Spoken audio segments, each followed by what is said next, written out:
Ever pondered on crafting the perfect custard right in your own kitchen? Today, discover the delectable secrets behind this classic dessert staple. It's simpler than you might think. To start, gather 2 cups of milk, 4 egg yolks, 1/3 of a cup of sugar, and 2 tablespoons of cornstarch. For an optional touch of flavor, have a teaspoon of vanilla extract at the ready. First, take a saucepan and gently heat the milk over a medium flame. Be patient. You're not looking for a boil, just a gentle steam. This is key to the perfect custard consistency. While the milk is warming, it's time to turn attention to the other ingredients. In a separate bowl, whisk together the egg yolks, sugar, and cornstarch. Aim for a well-combined, homogeneous mixture. Now, for the critical step, slowly with a steady hand, pour the hot milk into the egg mixture. Keep up a constant whisking motion as you do this.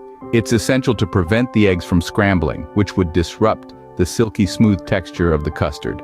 Once the milk and egg mixture are fully combined, pour the concoction back into the saucepan. Over a medium-low heat, stir it consistently. After about 5 to 7 minutes, the mixture will start to thicken. You'll know it's ready when it can coat the back of a spoon. If you've chosen to add that optional vanilla extract, now is the time. Remove the saucepan from the heat, stir in the extract, and bask in the sweet, aromatic scent that fills your kitchen. Finally, allow your custard to cool slightly before serving. For a thicker consistency, chill it in the refrigerator for a few hours. Whether you choose to serve it on its own or pair it with fruits, cakes, or pies, you'll find that this homemade custard is a versatile delight. So there you have it, the simple steps to creating a perfect custard at home.